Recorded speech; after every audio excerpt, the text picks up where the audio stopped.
Bismillah. Assalamualaikum warahmatullahi wabarakatuh. Alhamdulillahi hamdan katsiran tayyiban mubarakan fi kam yuhibbu rabbuna wa yardah. Asyhadu an la ilaha illallah wahdahu la syarikalah wa asyhadu anna Muhammadan abduhu wa rasuluhu wassalatu wassalamu ala Rasulillah wa ala alihi wa ashabihi wa man tabi'ahum bi ihsanin ila yaumiddin amma ba'du. Ya ayyuhalladzina amanu taqullaha haqqa tuqatih wa la tamutunna illa wa antum muslimun.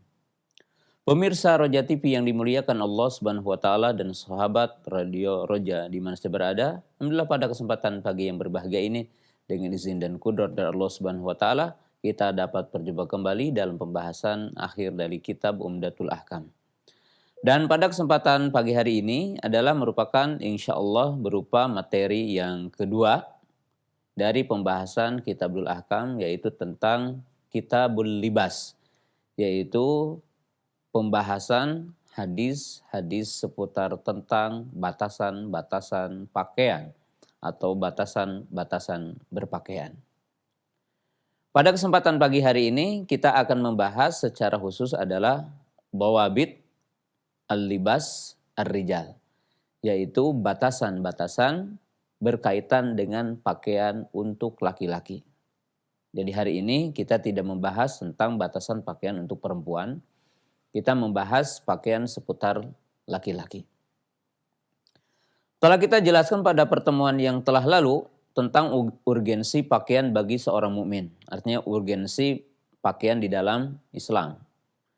Urgensi pakaian di dalam Islam itu tentunya memiliki banyak makna, ya, sebagaimana dijelaskan di dalam Al-Quran, dijelaskan di dalam sunnah-sunnah Nabi SAW dan dijelaskan para ulama. Yang pertama, tentunya tujuan dari berpakaian bagi seorang muslim adalah syatrul aurah, yaitu menutup aurat. Karena ada batasan-batasan yang harus ditutup bagi setiap mukmin, setiap hamba dalam berpakaian.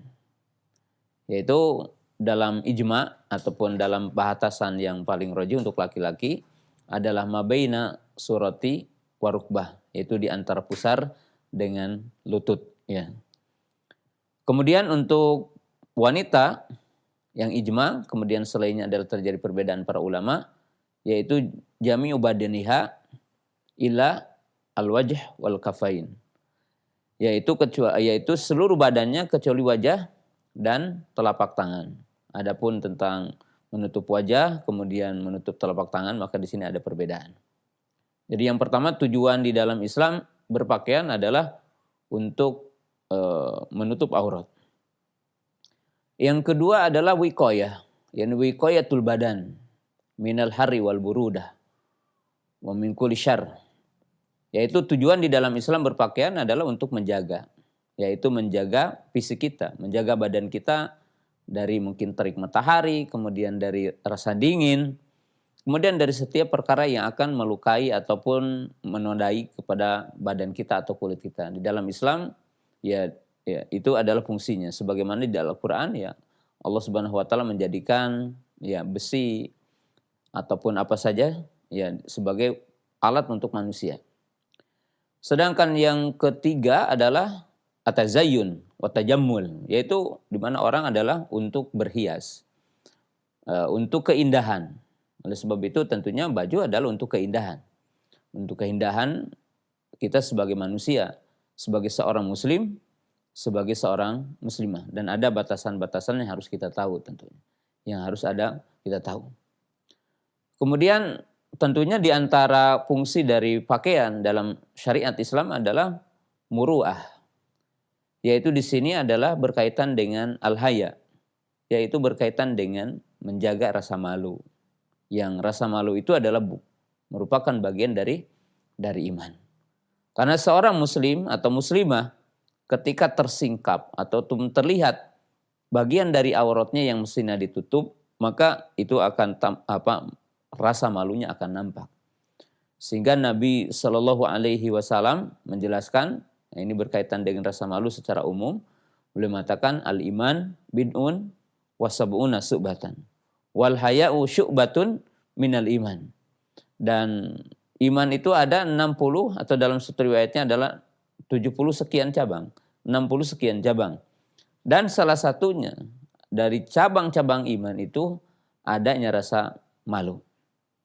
Nah, kaum muslimin, pemirsa yang dimuliakan Allah Subhanahu wa taala. Ini di antara urgensi dan kedudukan berpakaian di dalam Islam. Ya. Kemudian yang selanjutnya adalah maskan, yaitu tempat tinggal. Tempat tinggal. Yaitu tempat tinggal yang tentunya membuat seseorang itu merasa nyaman dan merasa tumaninah. Nah, kaum muslimin pemirsa yang dirahmati Allah Ta'ala. Nah, ini merupakan bagian terpenting dalam kehidupan kita. Nah, tetapi syariat memberikan batasan-batasan dari kita berpakaian. Dan kita sekarang berbicara tentang untuk laki-laki. Untuk laki-laki, dan di pelajaran berikutnya tentunya adalah berkaitan dengan perempuan. Tapi sekarang kita bicaranya adalah tentang laki-laki. Dari sejumlah hadis yang dibawakan oleh mu'alif di sini, ya ada beberapa yang diharamkan oleh Allah Subhanahu wa taala. Ya, untuk dipakai sebagai perhiasan bagi kita, sebagai zina, artinya sebagai perhiasan bagi kita, sebagai pakaian bagi kita. Nah, sebelum saya menjelaskan dhawabit itu, ya kembali saya akan membacakan ya beberapa hadis yang dibawakan oleh mu'alif di sini. Ya, yang itu sebagai pijakan pembahasan kita. Qala al-mu'alif rahimahullahu taala wa an Abdillahi ibnu Umar ibnil Khattabi an Umar ibnil Khattabi radhiyallahu taala anhu. Hadisnya dari Umar ibnul Khattab. An Umar ibnil Khattabi radhiyallahu taala anhu. Qala Rasulullah sallallahu alaihi wasallam la talbisul harira fa innahu man labisahu fid dunya lam yabsu fil akhirah. Bahwa Nabi sallallahu mengatakan, menjelaskan, janganlah kalian memakai sutra. Jadi jangan berpakaian dengan pakaian sutra. Ya, ini mencakup ya, pakaian ini ya bisa pakaian dalam seperti kaos gitu ya, kita mengenalnya. Kemudian pakaian seperti mungkin gamis atau kemeja atau yang lainnya. Kemudian juga tidak boleh menggunakan izar, yaitu jenis kain sarung. Atau dalam bentuk yang dinamakan dengan istilah bantolun atau sirwal. Atau kita mengenalnya celana. Bahkan termasuk imamah. Imamah ya, yang melingkar di kepala atau dinamakan himar. Maka seorang mukmin dilarang untuk menggunakan sutra sebagai pakaian. Dan keharaman ini sebagaimana sudah dijelaskan di pertemuan yang telah lalu adalah khusus untuk laki-laki. Sedangkan untuk perempuan dihalalkan baginya untuk memakai sutra. Laki-laki tidak boleh. Kemudian Nabi SAW mengatakan di dalam hadis ini, barang siapa yang memakainya di dunia, maka ia tidak akan mendapatkannya nanti yaumal qiyamah. Jadi siapa yang memakainya di dunia, maka dia tidak akan diberikan nanti yaumal qiyamah. Ya, dalam pembahasan ataupun dalam hadis yang lain dengan sejumlah yang diharamkan Allah. Ya, seperti cincin emas bagi laki-laki. Ya. Kemudian ya kita tidak boleh menggunakan bezana emas ataupun bezana perak. Nabi SAW juga mengungkapkan dengan kalimat yang mendekati tadi, lahum fid dunya walakum fil akhirah. Bahwa bejana emas ya mungkin seperti gelas, seperti piring yang dipakai oleh seseorang di dunia ya, maka dikatakan bagi mereka orang kafir di dunia, karena mereka tidak akan dapat nanti yaumul qiyamah. Dan bagi kalian orang-orang beriman akan mendapatkan kenikmatan berupa keindahan ya, seperti tadi keindahan cincin, keindahan gelang, keindahan bagi wanita khususnya adalah berkaitan dengan anting, kemudian kalung, gelang dan yang lainnya, maka keindahan itu akan diberikan Allah Ta'ala nanti yaumul qiyamah. Ya. Jadi bagi mereka di dunia, sedangkan bagi kalian adalah di surga nanti. Jadi ini semua adalah bagian yang disebutkan oleh Nabi SAW untuk laki-laki, bukan untuk perempuan, adalah terlarang. Terlarang. Yaitu memakai sutra, itu terlarang di dalam Islam. Nah, maka dari hadis ini saya akan membahas secara khusus pembahasan tentang batasan pakaian untuk laki-laki. Jadi batasan pakaian untuk laki-laki. Ya. Bagaimana batasan pakaian untuk laki-laki? Ada beberapa batasan pakaian untuk laki-laki. Ya. Jadi dalam berpakaian untuk laki-laki. Yang pertama, an yakuna tahiran. Bahwa adab di dalam berpakaian adalah bersuci. Dan ini menjadi syarat sahnya untuk ketika sholat. Wa thiyabaka fatahhir. Dan sucikanlah pakaianmu. Kemudian Rasulullah Shallallahu Alaihi Wasallam itu menegur ada seorang sahabat yang ia menggunakan pakaian yang tidak bersih.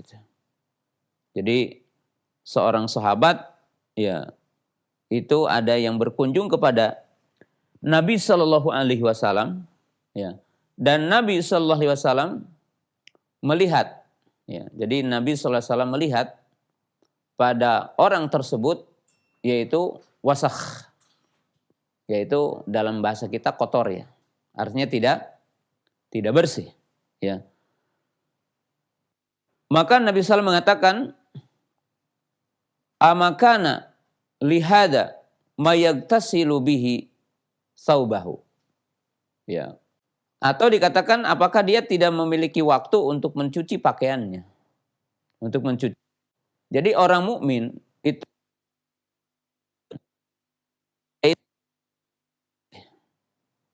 tohara.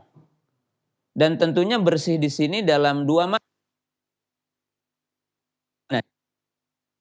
Ada bersih minaqadarat.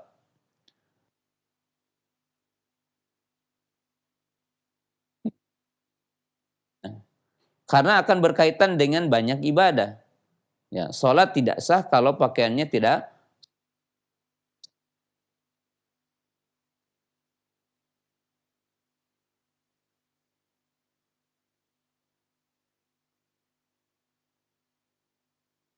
suci bagi seorang muslim juga bersih. Walaupun bersih bukan syarat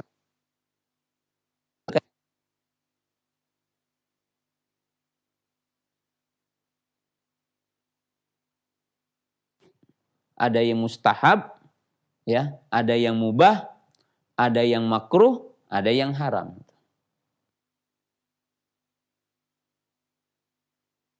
Mungkin ada tanahnya tapi bukan najis atau ada sesuatunya. Dan Nabi SAW menegur seorang sahabat yang didapati pakaiannya itu tidak bersih. Nabi SAW menganjurkan untuk membersihkannya. Jadi Nabi SAW menganjurkan untuk membersihkannya. Bahkan beliau mengatakan sepertinya orang ini memang tidak punya waktu untuk membersihkannya. Tidak punya kesempatan untuk membersihkan. Seyogyanya ia membersihkan pakaiannya. Ketika berkunjung kepada Nabi SAW. Nah, di dalam hadis ini pun menunjukkan bahwa orang mukmin itu harus menghormati pertemuan. Orang mukmin itu harus menghormati majelis, ya. Kalau kita mungkin akan ketemu orang, gitu kan. Kemudian kita akan berada dalam sebuah majelis, ya. Itu memang ada adab-adabnya. Salah satu adabnya adalah berpakaian dengan pakaian sopan. Ya, dalam bahasa kita isinya pakaian sopan. Ya. Sebagaimana Jibril alaihissalam mengajari kita dan mengajari umat Islam, mengajari para sahabat ridwanullahi ta'ala alaihim tentang adab berpakaian dalam majelis. Ya, bahkan berkaitan dengan sisi lain, yaitu dari sisi berhiasnya. Disebutkan di dalam hadis Umar juga, ya, bahwa Umar ibn Khattab radhiyallahu ta'ala anhu meriwayatkan, baina nahnu julusun inda Rasulillah sallallahu alaihi wasallam ittala alaina rajulun syadidu sawadi sya'bi syadidu bayadis thiyab. Kata Umar bin Khattab radhiyallahu taala anhu, tatkala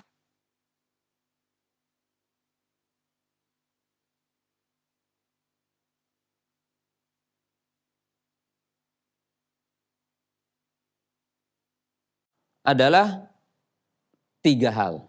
Jadi ada 3. Bagaimana dikatakan menutup aurat? Yang pertama, yaitu an yakuna satiran lil jasad al masyru' li satriha. Yaitu hendaklah menutup bagian dari badan yang wajib untuk ditutup. Ya, yang wajib untuk ditutup. Ya. Dan bagi laki-laki, menurut pendapat yang kuat tahqiq, artinya pendapat yang paling kuat, ya, di dalam pendapat-pendapat para ulama, bahwa aurat laki-laki itu mabaina surati wa rukbah, yaitu di antara pusar dengan lutut. Di antara pusar dengan lutut. Maka ini tentunya yang dinamakan syarat. Ya, dan ini adalah ukuran yang wajib untuk ditutup. Ya, yang apabila orang itu tidak melakukan itu, maka berarti dia telah melakukan sesuatu yang dilarang di dalam Islam, ya, untuk laki-laki. Nah, adapun dari sisi tambahan, bahwa di dalam sholat ada khusus, ya, bahwa disunahkan, disyariatkan bagi seorang laki-laki ketika sholat itu dengan 2 kain, ya, atau dengan 1 kain seperti hari ini gitu. Yaitu izar warida, yaitu kain yang ke bawah, yaitu yang itu dipasang atau dipakai dari pusar ke bawah, namanya izar. Adapun rida adalah kain yang ke atas, yaitu yang menutupi 2 pundak dan perut semuanya.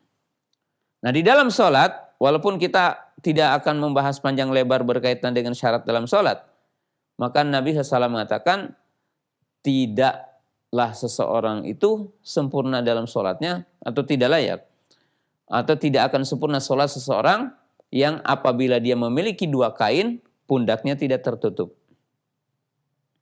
Nah, maka ini dari sisi batasannya, menutup aurat. Jadi kalau yang itu merupakan syarat, yang merupakan hal yang diwajibkan dalam menutup aurat bagi laki-laki, mabena surati wa rukbah, yaitu di antara pusar dengan lutut. Dan hadis-hadisnya udah jelas insyaallah. Ya. Yang kedua, alla yakuna dhaiqan. Yaitu yang kedua, pakaian itu tidak sempit. Tidak sempit. Yaitu membentuk lekuk badan. Nah, di sini pemirsa yang dimuliakan Allah Ta'ala. Ya, para ikhwan yang dimuliakan Allah Subhanahu wa Ta'ala. Jadi, pakaian laki-laki juga sama. Tidak boleh ketat sehingga mencetak gitu kan. Membentuk lekuk tubuhnya. Karena kalau kita tergoda oleh perempuan yang seperti itu, ya sama juga perempuan tergoda oleh seorang laki-laki. Ya, dengan sebab dia memperlihatkan lekuk tubuhnya. Ya, kalau kita menggunakan pakaian seperti ini pasti lebih selamat itu ya. Tapi pakaian yang lainnya seperti menggunakan bantolun atau sirwal, maka mesti juga menjaga. Yaitu sedikit melebarkan. Jangan terlalu sempit. Sehingga membentuk lekuk. Bahkan mungkin menggambarkan bagian dari aurat yang dinamakan sawahnya. Yaitu kemaluannya. Maka dilarang. Dilarang. Kemudian yang ketiga, an la yakuna raqiqan yashiful basyarah. Yaitu tidak boleh tipis, transparan. Yang dengan sebab itu kulitnya itu tetap kelihatan. Jadi tergambar, transparan, kelihatan. Maka dilarang bagi laki-laki juga. Karena wajib untuk menutup aurat. Ya, untuk menutup aurat. Ya. Dan ini dhabit yang ketiga. Jadi dhabit yang ketiga. Dalam bentuk yang dinamakan menutup aurat. Ya. Yaitu yang pertama, hendaklah pakaian itu menutup bagian yang merupakan wajib untuk ditutup. Yaitu tadi di antara pusar sampai lutut. Yang kedua dikatakan menutup aurat apabila tidak sempit kainnya. Jahitannya gitu ya. Bentuk-bentuknya tidak bisa. Jangan sampai tergambar, sampai terbentuk. Kemudian yang ketiga adalah tidak transparan, tidak tipis. Karena disebutkan orang yang dilaknat oleh Allah Subhanahu wa taala yaumul qiyamah adalah kasiyatun ariyat. Kasiyat ariyat. Orang yang mengklaim berpakaian tetapi dia sesungguhnya tidak berpakaian. Karena dengan sebab tipisnya kain atau sempitnya kain itu. Ya. Maka ini adalah dhabit yang ketiga. Jadi dhabit yang pertama an yakuna tahiran. Dhabit yang kedua an la yakuna muharraman. Dhabit yang ketiga tadi dikatakan yaitu an yakuna satiron lil aurah. Nah, sedangkan batasan yang keempat dari batasan berpakaian ada mutasyabbuh bilibasin nisa al khasah. Yaitu tidak boleh menyerupai pakaian wanita. Jadi laki-laki tidak boleh menggunakan pakaian yang khusus untuk wanita. Karena jelas hadisnya bahwa Nabi Shallallahu Alaihi Wasallam menjelaskan la'ana Rasulullah Shallallahu Alaihi Wasallam ar-rajula yalbisul libhasal mar'ah wal mar'ah talbisu libasar rajuli. Bahwa Nabi Shallallahu Alaihi Wasallam ya, itu melaknat laki-laki yang memakai pakaian perempuan dan perempuan yang memakai pakaian laki-laki. Jadi dilarang, ya. Dinyatakan dalam hadis yang lain, la'anna Rasulullah SAW al-mutasyabbihina minar rijali bin nisa wal mutasyabbihati minan nisa ibir rijal. Bahwa baginda Rasulullah melaknat laki-laki yang menyerupai atau memakai pakaian yang khusus sebagai wanita. Jadi menyerupai pakaian wanita dan sebaliknya, wanita kepada laki-laki. Nah, maka laki-laki tidak boleh memakai pakaian perempuan. Ya, apalagi bergesernya.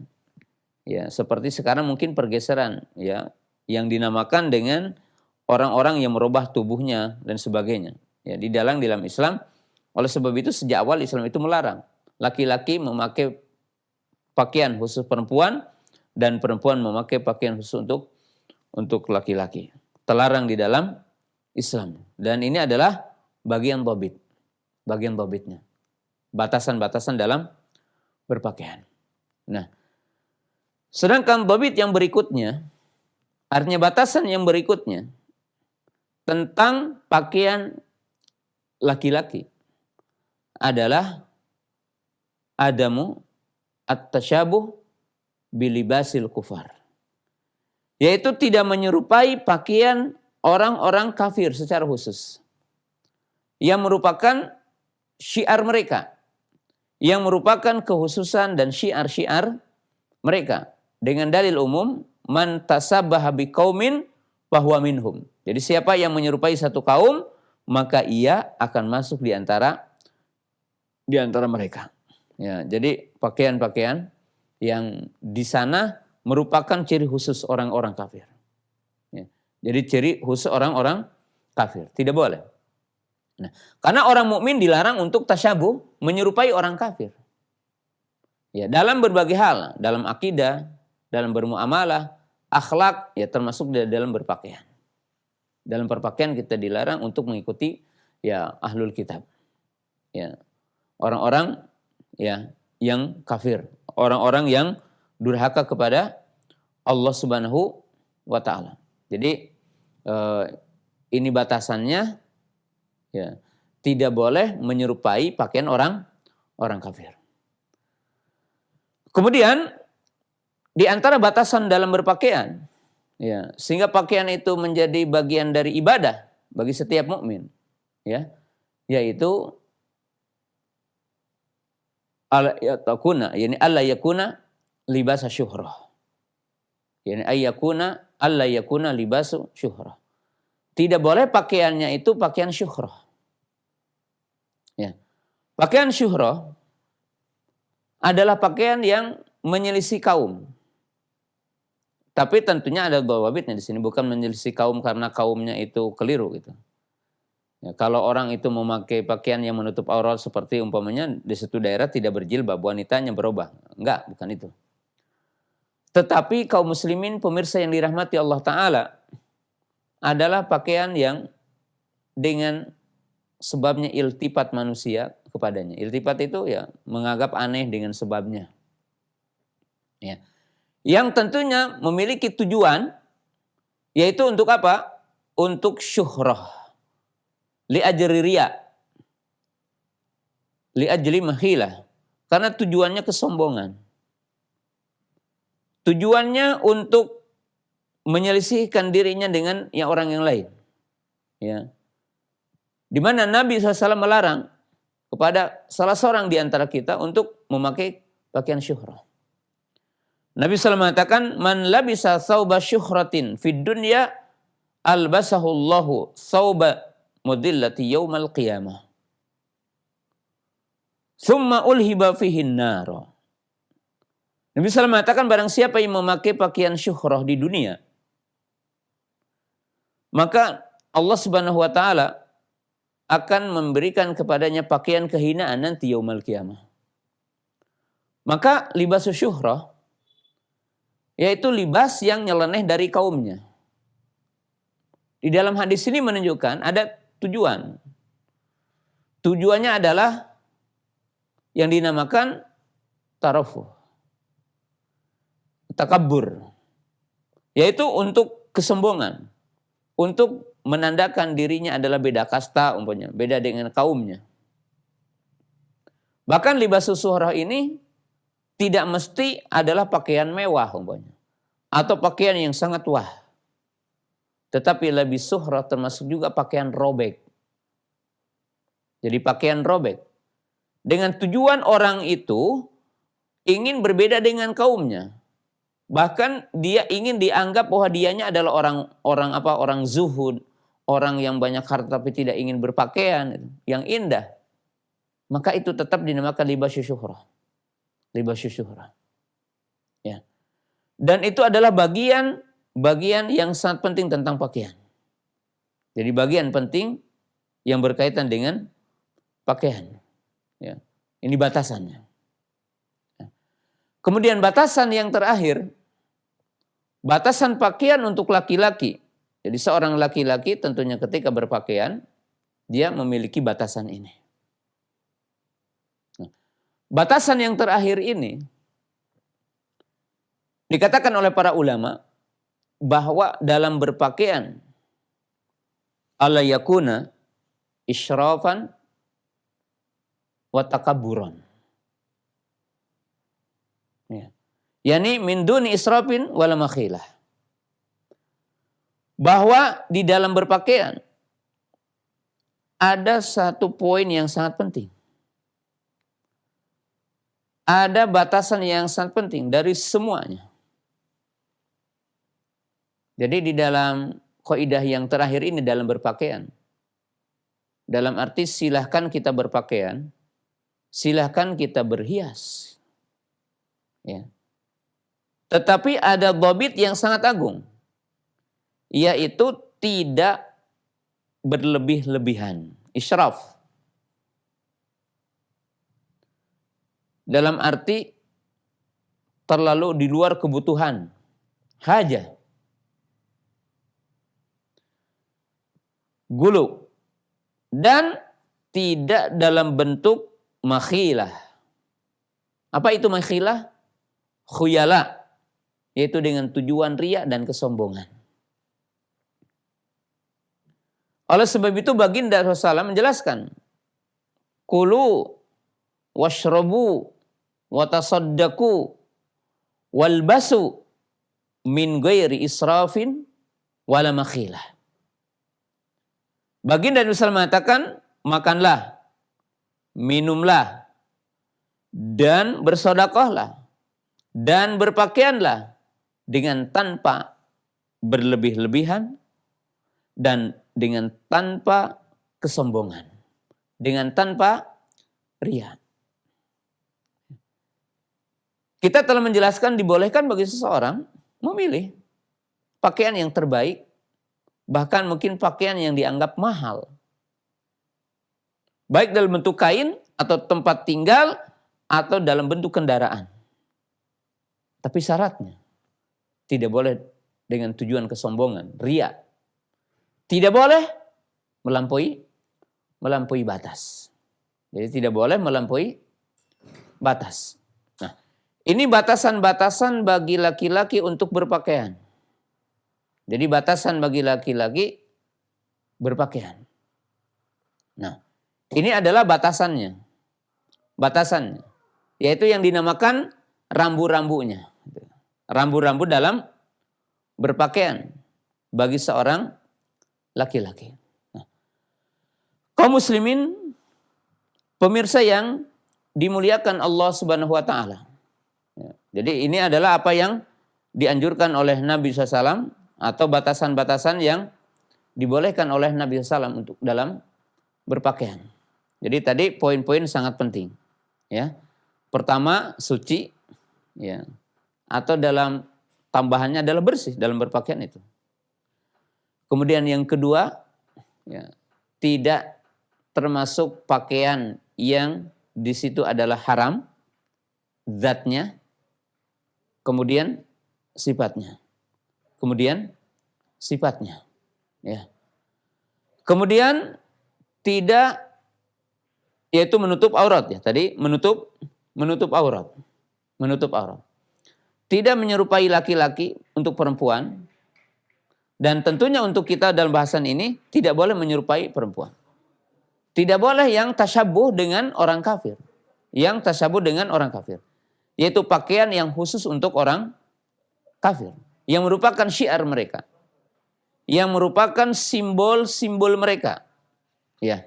Adapun kita berada di negara kafir, kemudian pakaian itu adalah pakaian umum dan bukan merupakan dari sifat agama mereka, kemudian khosais mereka, maka tidak mengapa.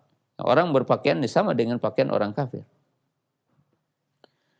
Kemudian di antara batasan dalam berpakaian tadi adalah tidak boleh dengan berlebih-lebihan, israf. Dan juga tidak boleh dengan makhilah. Nah, kemudian kaum muslimin pemirsa yang dirahmati Allah Subhanahu wa taala, ada tambahan ya dalam berpakaian untuk laki-laki selain poin-poin yang tadi. Ya, selain poin-poin yang tadi. Yaitu dua batasan lagi dalam berpakaian. Jadi dua batasan lagi di dalam berpakaian. Yaitu apa? Adamul isbal. Yaitu tidak isbal. Tidak isbal. Karena tentunya Nabi SAW mengatakan, ma'asfala ka'baini fafinnar. Setiap yang melewati mata kaki terancam dengan api neraka. Ya. Di dalam hadis yang lain, Nabi SAW mengatakan, innallaha la yanduru, yani yaumal qiyamah, man jara thawbahu khuyala'a. Bahwa dalam satu riwayat Nabi SAW mengatakan sesungguhnya Allah Ta'ala tidak akan melihat kepada orang yang menyeret pakaiannya. Jadi menyeret pakaiannya, yaitu melewati kedua mata kaki. Jadi melewati kedua mata kakinya, maka dilarang. Ya. Kemudian Nabi SAW menjelaskan dalam riwayat lain, ya, dalam makna yang lain, bahwa beliau mengatakan, al-isbalu minal makhilah. Jadi Nabi SAW mengatakan bahwa isbal adalah termasuk kesombongan. Kesombongan. Dan pendapat yang kuat bahwa melewati mata kaki dalam berpakaian, ya, walaupun tidak tujuan sombong, tetap hukumnya tidak boleh. Dan apabila dibarengi dengan kesombongan, maka ziyadatul ismi, maka tentunya akan bertambah dari sisi dosanya. Dari sisi apa? Sisi dosanya. Ya, dari sisi dosanya adalah bertambah. Ya, bagi orang yang dia itu isbal, kemudian ditambah dengan tujuan riya, ditambah dengan kesombongan. Ya, karena tentunya sombong adalah dosa tersendiri. Dan Nabi SAW mengatakan, al-isbalu minal makhilah. Bahwa isbal itu adalah bagian dari kesombongan. Jadi isbal adalah bagian dari kesombongan. Oleh sebab itu, Nabi SAW mengajari kita tentang berpakaian. Yaitu pakai gamis, pakai celana, atau pakai kain. Maka itu dikatakan nisfusak. yaitu setengah betis. Au ma bainahuma, atau di antara keduanya. Itu apa? Di antara betis dengan dua mata kaki. Berarti sedikit ke bawah. Atau paling tidak mau foko, yakni al-ka'bain, yaitu di atas mata kaki. Dalam arti di sini bagi seseorang, kaum muslimin pemirsa yang dirahmati Allah Subhanahu wa taala, orang dalam berpakaian, ya, itu kan ada 4 tahapan itu. Dalam arti dari sisi isbal, berkaitan dengan isbal. Yang pertama, setengah betis. Kemudian di bawah di antara keduanya.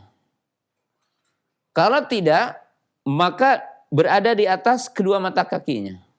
Jadi tidak menutup kedua mata kakinya, tetapi di atas kedua mata kakinya. Dan ini selamat dari ancaman, ini selamat dari adab. Ya. Dengan sebab ini, tentunya kalau dari adab yang lain, ya tergantung dosa yang lain. Tetapi dari sini maksudnya. Dan yang keempat adalah kain yang melewati kedua mata kaki. Kedua mata kaki. Maka Nabi SAW menjelaskan yang melewati kedua mata kaki, baik itu dalam bentuk, ya istilah kita kain sarung, atau dalam bentuk celana panjang, atau dalam bentuk gamis, maka itu terlarang. Ya, terlarang. Dan bagi kita seorang laki-laki berpakaian memakai kain harus di atas kedua mata kaki. Harus di atas kedua mata kaki. Nah, kemudian yang selanjutnya di antara jenis pakaian yang tentunya batasan bagi laki-laki dan juga ini nanti akan batasan untuk perempuan, ada musurah. Yani surah dawatil arha wa min babil aula fihi salb. Yaitu di antara batasan di dalam berpakaian bagi seorang laki-laki, ya, bagi seorang laki-laki yaitu tidak ada, ya, mengandung gambar-gambar, ya. Yang dimaksud adalah gambar-gambar yang bernyawa. Jadi tidak mengandung gambar-gambar yang bernyawa, ya. Karena dilarang bagi kita, bagi seseorang di antara kita memakai kain yang bergambar. Nah, gambar yang dilarang di dalam Islam secara global adalah 2 gambar. Gambar yang bernyawa, gambar yang bernyawa, ya. Karena tentunya kita dilarang menggambar dengan gambar yang bernyawa, yaitu dawatul arwah. Sebagaimana dinyatakan di dalam hadis asyadun nas adzaban yaumal qiyamah al-musawwirin. Bahwa orang yang paling dahsyat adabnya nanti yaumal qiyamah adalah para penggambar. Ya, jadi kalau kita memakai pakaian jangan memakai pakaian yang ada gambarnya. Gambarnya dilarang bagi kita.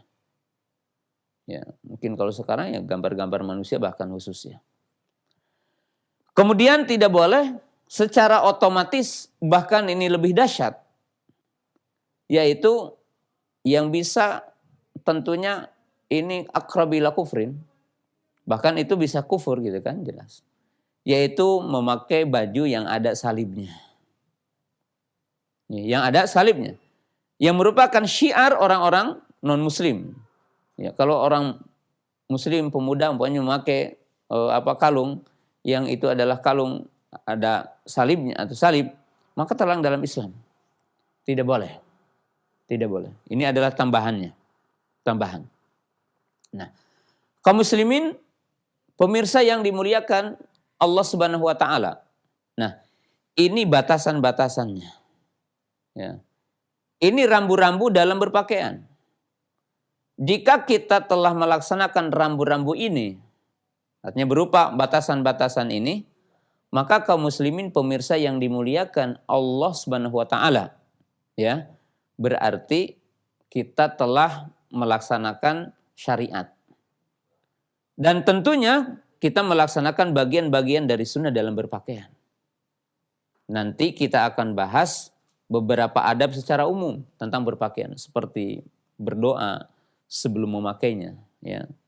Jadi seperti berdoa sebelum memakainya, dan tentunya kita akan bahas di kesempatan berikutnya sampai di sini pembahasan kita di pagi yang berbahagia ini berkaitan dengan batasan pakaian untuk laki-laki, ya. Dan tentunya kaum muslimin pemirsa yang dirahmati Allah Subhanahu wa taala, di dalam pembahasan ini masih ada sebenarnya, karena ya kita memiliki waktu yang tidak begitu panjang dalam bahasan ini. Nah, kita akan bahas sisi lain. Karena pakaian laki-laki, demikian juga pakaian perempuan. Jadi kalau kita bahas tentang pakaian itu untuk laki-laki itu, ya. Jadi ada beberapa bahasan tadi. Tadi dikatakan batasannya, ya, pakaian. Tapi nanti kita akan bahas juga batasan berkaitan dengan perhiasan. Jadi batasan berkaitan dengan perhiasan bagi laki-laki. Nah, jadi batasan perhiasan untuk laki-laki. Nah, kemudian dari sisi lain, yaitu ada dari sisi kesempurnaan dalam berpakaian. Ya, seperti ada berdoa, menggunakan bagian kanan ketika memakai sandal. Kemudian pakaian laki-laki itu dibagi 3 pakaiannya. Ya. Ada pakaian yang berkaitan dengan kepala. Maka di situ qalanswa, imamah gitu kan. Imamah. Dan itu diajarkan oleh Nabi SAW tentang batasan-batasan. Yang kedua adalah berupa pakaian yang melekat di badan. Ya. Nah, kita katakanlah pakaian ini. Kemudian yang ketiga adalah berkaitan dengan kaki. Yang dinamakan an-ni'al wal khuf wal jawrab wal hida. Yaitu seperti khuf, seperti kaos kaki, seperti sandal, seperti sepatu. Ya. Jadi di sini ada batasan-batasannya. Ya. Bagi setiap mukmin. Ya. Bagi setiap mukmin, bagaimana dia berpakaian. Ya. Dan bagian ini adalah bagian terpenting dalam kehidupan kita. Ya. Karena merupakan keindahan bagi setiap kita adalah berpakaian. Dan pakaian ini memiliki tujuan-tujuan yang sangat agung di dalam Islam. Sebagaimana sudah dijelaskan sebelumnya. Ya, untuk sementara sampai di sini dulu pembahasan kita berkaitan dengan sejumlah penjelasan batasan pakaian untuk laki-laki, dan kita akan mencoba untuk membuka forum soal jawab dari bahasan yang khusus adalah berkaitan dengan pakaian laki-laki. Jazakumullahu khairan, barakallahu fiik. Untuk selanjutnya kita memasuki sesi interaktif. Dan pertanyaan pertama kami angkat dari pesan singkat. Ada hamba Allah di Tanah Wolio, Sulawesi Tenggara. Assalamualaikum warahmatullahi wabarakatuh. Ustaz, mohon penjelasan dan nasihatnya. Sampai saat ini saya memiliki kopiah atau songkok yang dikenakan dalam keseharian maupun di dalam sholat. Dan kopiah saya tersebut ada hiasan yang bahannya terbuat dari benang yang berwarna kuning keemasan. Yang jadi pertanyaan, apakah hukumnya menggunakan kopiah tersebut di saat kita sholat dan dalam keseharian kita. Kemudian saya pernah memakai kopiah atau songkok yang khas berwarna putih dan sering dipanggil oleh keluarga dan masyarakat sebagai Pak Haji, dan saya pun merasa tidak enak dengan panggilan tersebut. Bagaimana menyikapinya, Ustadz? Mohon nasihat dan penjelasannya. Jazakallahu khairan. Kaum muslimin, pemirsa yang dimuliakan Allah Subhanahu wa taala, ya, Bapak yang bertanya secara khusus bahwa apa yang ada di kepala kita dan itu hukumnya boleh secara umum. Yang pertama adalah al-imamah, imamah. Dan Nabi SAW menyukai imamah. Dan imamah suka dipakai oleh Nabi SAW. Ya, dan imamah Nabi SAW itu terkadang beliau imamah saja. Ya, imamah itu mayaumu ala ra'si, sesuatu yang melingkar di kepala. Dan itu terkadang Nabi SAW memakai imamah tanpa kupiah, dan terkadang memakai imamah dengan pakai kupiah. Ya, artinya di kepalanya ada kupiah dulu, baru dikasih kain yang melingkar itu. Dan imamah Nabi SAW itu memiliki dua ujung, yang itu berada di bagian belakang, yaitu ke pundak beliau. Ya. Kemudian yang kedua, dalam bahasa kita adalah qalanswa. Qalanswa tentunya setiap negeri, setiap tempat berbeda-beda. Ya, kalau kita Indonesia, Kopiah yang saya pakai ini orang Indonesia sering menyebutnya kopiah Soekarno gitu ya. Kemudian ada kopiah putih gitu, kopiah putih gitu ya. Yang kita kenal ya tadi Bapak mengatakan kopiah putih, kopiah Pak Haji. Entah dari mana mungkin itu saya juga nggak tahu ceritanya seperti apa gitu.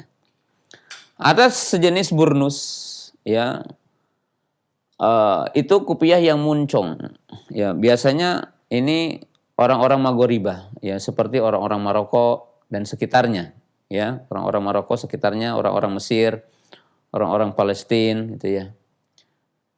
Kaum muslimin pemirsa yang dirahmati Allah Ta'ala, itu semuanya boleh gitu. Semuanya boleh selama bukan merupakan bagian dari syiar orang kafir ya. Karena al-aslu fil asya ibaha, asal dalam sesuatu adalah boleh. Adapun yang Bapak tanyakan tadi yaitu yang memakai dengan tadi dirajut dengan benang berwarna kuning emas, nggak apa-apa, kecuali kalau untuk laki-laki memang betul ya itu adalah ada emasnya maka dilarang. Tetapi kalau sekedar berwarna emas itu tidak mengapa gitu, tidak mengapa. Kemudian ya bagaimana kalau memakai kopiah putih kemudian dipanggil Pak Haji ya. Nah, kaum muslimin pemirsa yang dirahmati Allah Subhanahu wa taala ya. Panggilan ini kalau memang itu menjerumuskan orang kepada ria gitu kan dengan sebabnya dan sebagainya, maka ya tidak mesti kita menyebutkan panggilan itu. Tetapi kalau itu adalah dalam bentuk adat, kebiasaan ya di satu negeri, itu tidak mengapa ya, tidak mengapa ya. Tidak mengapa. Kemudian kita pun dia kalau dipanggil begitu ya biasa-biasa aja gitu, nggak terlalu berlebihan juga gitu, nggak terlalu berlebihan juga. Tetapi kalau takut ya kepada kita ya karena kopiah banyak macamnya ya pilihlah kopiah yang tidak memungkinkan orang akan memanggil seperti tadi kalimat Pak Haji. Wallahu taala alam. Jazakallah khairan jawaban dan nasihat hal Ustaz. Masih dari pesan singkat dari pendengar kita. Assalamualaikum warahmatullahi. Ustadz, mohon nasihatnya, di kampung kami, kaum laki-laki menggunakan sarung dari sutra, akan tetapi hanya diletakkan atau disandang di bahunya, tidak dikenakan atau dililitkan di badannya. Apakah hal tersebut diperbolehkan Ustadz? Mohon penjelasannya, jazakallah khairan. Ya, tetap tidak boleh kalau untuk laki-laki tadi dengan tujuan berhias ya, tajamul. Bahkan untuk secara umum Nabi SAW juga melarang sutra itu dipakai untuk tempat duduk. Dipakai untuk tempat duduk. Dan jika seorang laki-laki tadi untuk diselendangkan gitu ya, dan semisalnya atau dibikin selendang, kemudian bahkan mungkin dirubah jadi imamah dari sutra, maka tetap tidak boleh. Karena hukum yang berkaitan dengan sutra itu tadi adalah libas watajamul ataupun yang dinamakan dengan tazayyun, yaitu berhias. Bagi laki-laki tidak boleh dengan sutra. Jadi umum ya, tidak hanya kalau kita pakai sarung atau pakai baju ya. Kalau pakai tadi diselendangkan maka hukumnya adalah satu. Tidak boleh. Wallahu taala alam.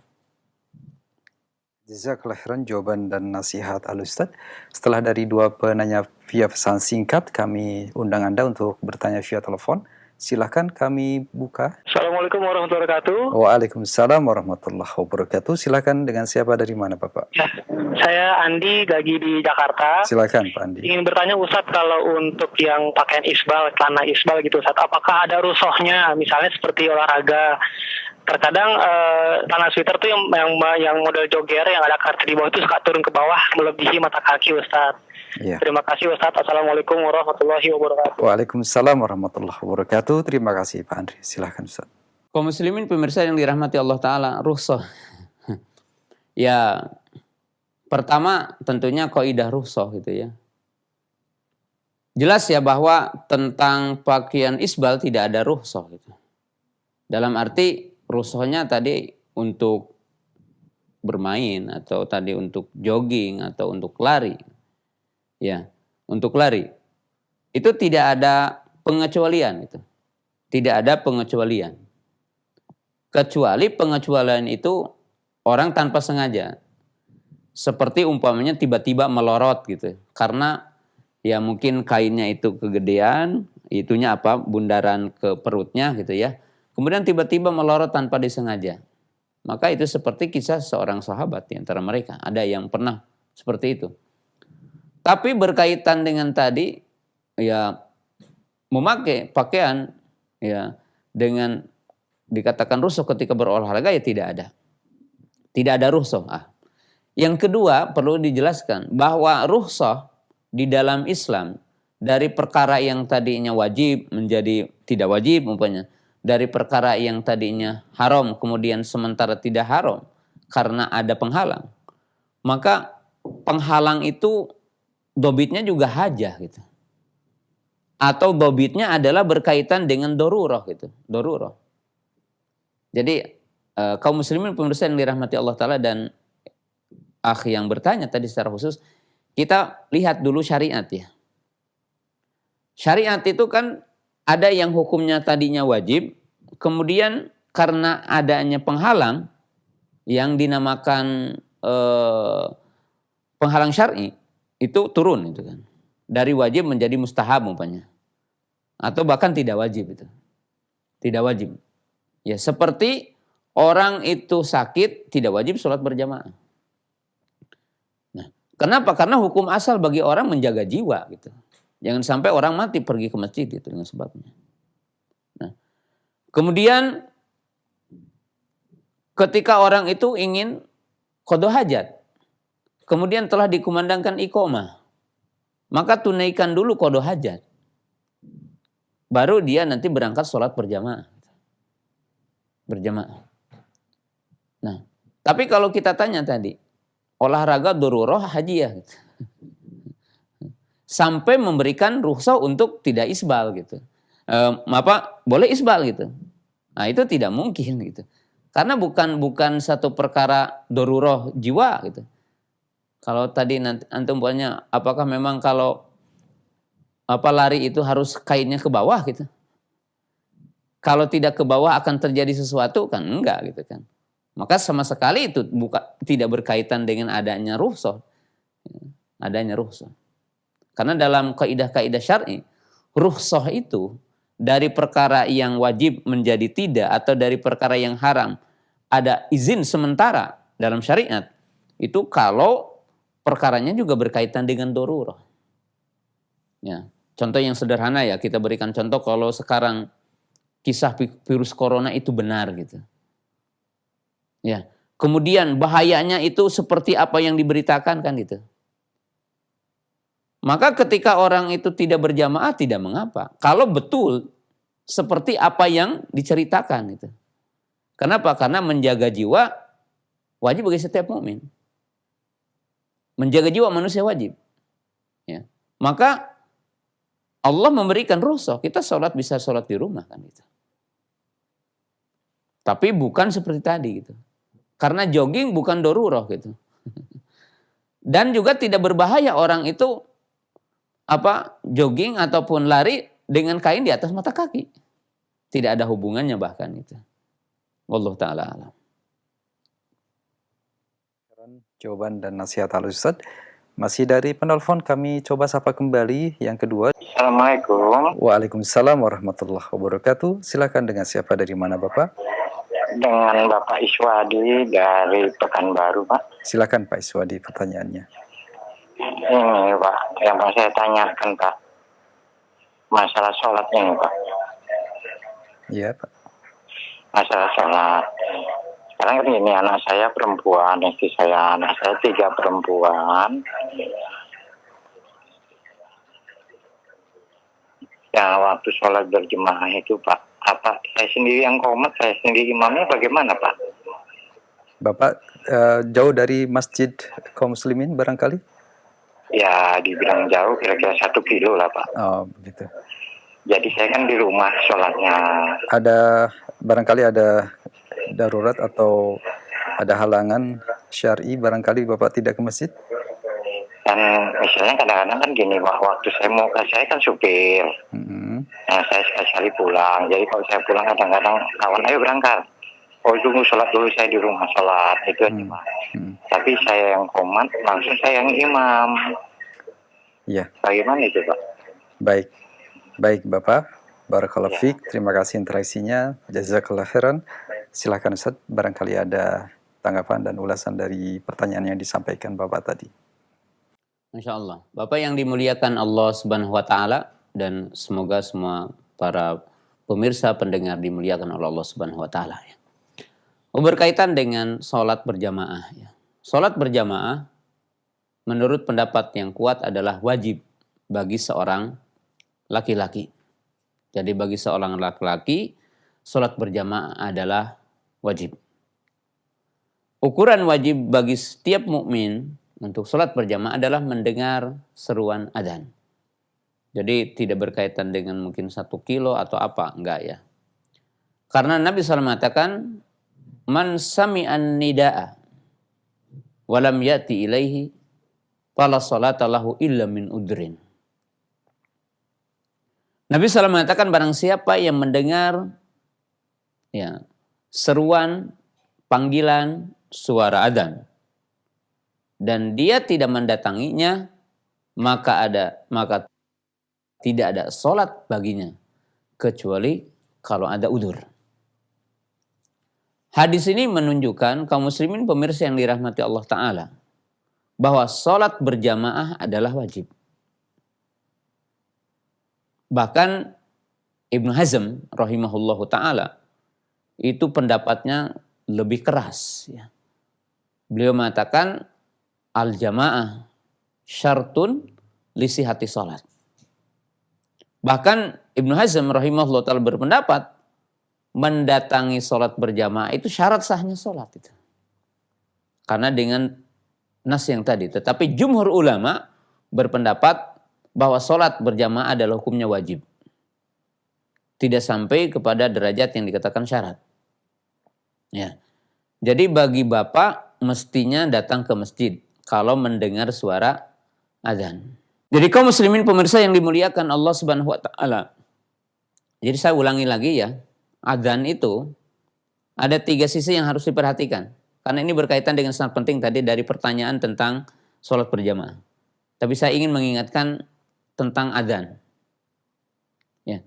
Tadi saya jelaskan bahwa laki-laki wajib untuk datang sholat berjamaah. Salah satu hadis yang sangat penting bahwa Nabi SAW mengatakan man sami'an nida'a walam yati ilaihi fala salata lahu illa min udrin. Barang siapa yang mendengar adzan dan dia tidak mendatanginya, maka tidak ada sholat baginya kecuali dengan udzur. Ya, dalam arti di sini menunjukkan tentang wajibnya. Ada sesuatu yang berkaitan dengan adzan yang mungkin dilalaikan oleh banyak pihak. Yang melalaikan banyak pihak ini mungkin juga bukan hanya sekedar orang awam, bukan sekedar orang yang punya kesibukan, bahkan orang yang punya ilmu, bahkan ustadz, bahkan kiai, ya, bahkan di antara kita ini. Adzan punya 3 poin, Pak. Nabi SAW mengatakan, idza sami'tumun nida'a faqulu misla ma yaqulu muadzin.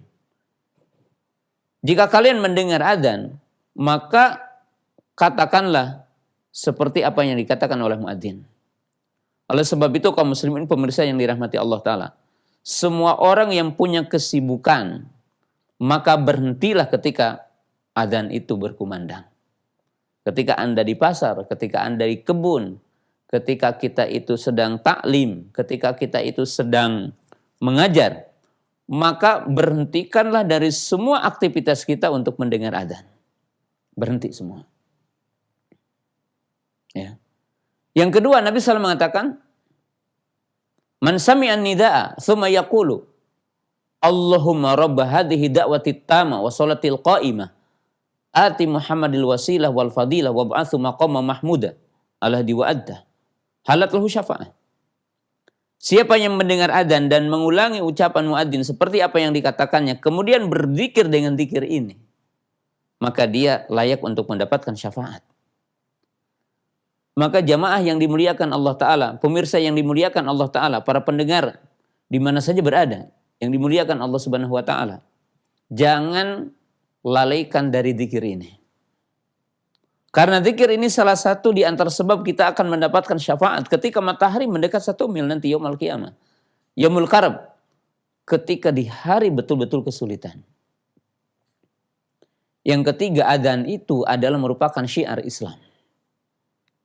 Di dalam riwayat yang diriwayatkan oleh Anas bin Malik radhiyallahu taala anhu yang menyatakan apabila Nabi SAW akan mengepung satu kaum, maka mengepungnya diakhirkan mendekati waktu subuh dan menunggu suara adzan. Kalau dalam satu daerah terdengar suara adzan, maka beliau mengurungkan pengepungannya, penyerangannya. Dan apabila tidak terdengar suara adzan, maka beliau melakukan penyerangan. Di dalam hadis ini menunjukkan salah satu dhabit negara Islam adalah negara yang di situ tegak syariat-syariat Islam oleh umat Islam dengan secara bebas dan menjadi syiar-syiar besarnya. Seperti dengan izin Allah, dan kita bersyukur Indonesia adalah negara Islam. Walaupun ya sangat jauh ataupun sangat kurang dalam menegakkan dari sisi-sisi berhukum dengan hukum Allah Ta'ala. Ya. Yang keempat, kaum muslimin pemirsa yang dirahmati Allah Subhanahu wa taala. Adzan adalah merupakan zikir yang sangat agung, lafaz-lafaz yang sangat agung. Di mana di situ ada lafaz takbir, ada lafaz tahlil, ada lafaz syahadah, ada lafaz la haula, hauqalah, dan keagungan. Maka pemirsa yang dirahmati Allah Subhanahu wa taala, orang yang sholatnya akan khusyuk adalah berawal dari pengagungan mendengar adzan. Kenapa? Karena pemirsa yang dimuliakan Allah Subhanahu wa taala, ketika orang sekarang mendengar adzan dan dia berhenti, maka berarti udah perasa dirinya ada dipanggil Allah. Dia akan cepat-cepat untuk berhenti dari semua pekerjaannya, lalu mencari air wudhu. Lalu dia bersuci. Kalau tentunya dia bekerja dalam kondisi-kondisi yang pakaiannya kotor, walaupun tidak najis, orang akan cepat-cepat mengganti pakaiannya, berwudu, berjalan ke masjid dalam keadaan ta'zim kepada Allah Subhanahu wa taala. Maka orang yang tidak mendengarkan adzan kemudian lalai dari adzan, pasti sholatnya juga kurang khusyuk. Sholatnya tidak akan khusyuk. Maka catat kaum muslimin pemirsa yang dirahmati Allah Subhanahu wa taala. Jadi Bapak yang dimuliakan Allah Subhanahu wa taala, agungkan masjid dengan sholat berjamaah. Agungkan adzan itu dengan Bapak dan kita semua datang ke masjid. Tapi memang tidak mengapa, ya, kalau dalam sebagian hidup kita sholat bersama dengan keluarga di rumah, sholat dengan keluarga di rumah, ya, dan lakukanlah yang lebih banyak adalah sholat-sholat sunnah. Jadi sholat-sholat apa? Sholat-sholat sunnah sebagai pengajaran kepada keluarga, istri kita dan anak-anak kita untuk sholat. Wallahu ta'ala a'lam. Terima kasih jazakallahu khairan jawaban dan nasihat yang telah disampaikan. Satu pertanyaan terakhir kami ajukan dari beberapa penanya melalui pesan singkat. Assalamualaikum warahmatullahi wabarakatuh. Ustadz, bagaimanakah hukumnya kaos yang bergambar kartun manusia yang berisi pesan-pesan positif atau konten dakwah atau ajakan kebaikan? Apakah dibolehkan untuk menggambar atau memakai kaos tersebut dan menyebarkan gambar-gambar kartun tersebut ke media sosial? Mohon nasihat dan penjelasan Al-Ustadz. Jazakallahu khairan, barakallahu fiik. Kaum muslimin pemirsa yang dirahmati Allah Subhanahu wa taala. Jadi di sini tentunya ada hal yang sifatnya terjadi perbedaan di kalangan para ulama bahwa as-surah innama huwa ra'su. Ya, jadi gambar yang bernyawa itu ya memang yang hakikatnya bernyawa gitu. Jadi hakikatnya adalah bernyawa. Adapun yang digambarkan dalam bentuk kartun yang bukan bernyawa, maka sebagian para ulama tidak termasuk dalam poin itu gitu. Tetapi dari sisi pakaian yang mungkin tadi kata-kata mutiara atau kata-kata nasihat dalam bentuk pakaian, maka jamaah yang dirahmati Allah Subhanahu wa taala, ya ada sisi lain yang harus kita perhatikan gitu. Walaupun itu adalah kata mutiara, yaitu sesuatu yang terkadang dipakai dalam sholat gitu. Dalam sholat. Jadi kalau sekarang umpamanya orang sholat lalu memakai kaos gitu ya, dan di belakangnya ada kata mutiara. Lalu orang itu membacanya dan mengganggu dalam sholatnya, di dalam sholatnya.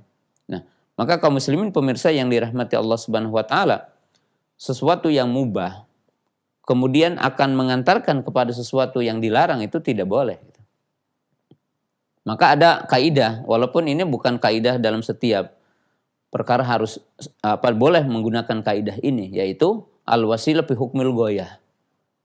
Jadi wasilah ada berkaitan dengan goyahnya. Jadi ada hukum intiha.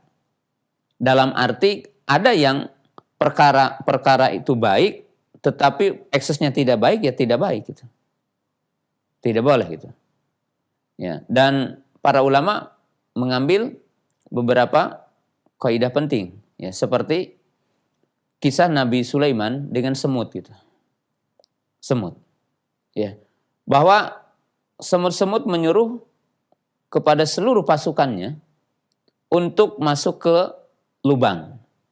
Karena tidak ingin Nabi Sulaiman dengan bala tentaranya menginjak mereka, sedangkan mereka tidak tahu. Mereka tidak menyadarinya. Tidak menyadarinya. Nah, maka di dalam poin ini, satu kaidah. Jangan melakukan sesuatu yang akan menjadi wasilah maksiat orang lain. Dan kesalahan orang lain. Kesalahan orang lain. Nah, sekarang kita memakai baju yang bergambar. Hukum asal pakaian tidak bergambar. Maaf, pakaian bergambar yang bukan bernyawa, itu boleh gitu. Tapi manakala pakaian ini akan dipakai dalam sholat, kemudian orang terganggu dengan gambarnya, maka dengan sebab itu terganggu. Dengan sebab itu apa terganggu? Orang lain yang belakangnya. Dan hadis-hadis yang semakna dengan ini banyak di dalam syariat Islam. Seperti Nabi SAW melarang orang memakan bawang, baik itu mungkin sejenis bawang putih atau bawang merah. Beliau mengatakan, man akalal basola aw sauma wala yaqrabanna masajidan. Barang siapa yang memakan bawang, maka jangan dekat masjid kami. Fa innal malaika yata'adza kama yata'adza bani Adam. Karena para malaikat itu terganggu dengan baunya seperti Bani Adam terganggu. Terganggu. Jadi kaum muslimin pemirsa yang dirahmati Allah Subhanahu wa taala, ini ada kaidah penting gitu. Jadi tidak boleh kita akan menyebarkan kalimat thayyibah ataupun kalimat mutiara, tetapi dalam sisi lain itu mengganggu orang lain. Ya seperti dalam sholat itu. Dalam sholat. Apalagi kata-kata itu kata-kata yang bukan mutiara atau kata-kata yang bukan nasihat. Itu lebih terlarang dari yang ini itu. Jadi seyogianya kaum muslimin pemirsa yang dirahmati Allah Subhanahu wa taala, dalam pakaian ya itu dijauhi gitu. Karena ya itu akan mengganggu ya. Wallahu taala a'lam, terutama di dalam salat ya. Jazakallahu khairan. Dan pertanyaan tadi adalah yang terakhir di sesi interaktif kita. Barangkali ada khitam atau penutup yang akan Ustaz sampaikan. Tafadhol Ustaz.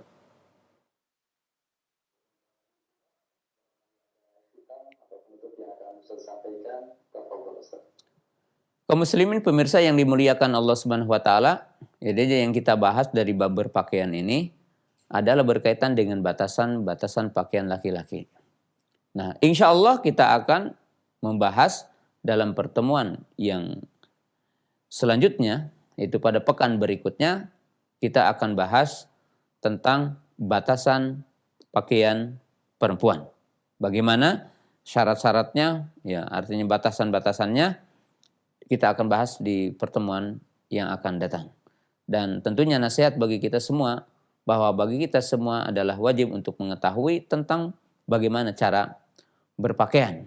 Ya, karena tentunya kaum muslimin pemirsa yang dirahmati Allah Subhanahu wa taala, di dalam hadis yang tadi, dan ini menjadi nasihat terakhir, bahwa ya jika orang mukmin itu bersabar kepada apa yang dilarang oleh Allah Subhanahu wa taala di dunia, maka Allah taala akan memberikan penggantinya dari banyak perkara yang dilarang oleh Allah Subhanahu wa taala. Ya, kita akhiri contoh beberapa ya, umpamanya Allah taala melarang kita minum khamr. ternyata di dalam ayat Al-Quran nanti kita akan disediakan sungai yang isinya khamr dan tidak memabukkan. Lihat surat Muhammad ayat 15 ya. Allah menjelaskan itu. Ya. Kemudian Allah Subhanahu wa taala melarang bagi kita untuk minum dan makan dengan bezana dari emas dan perak.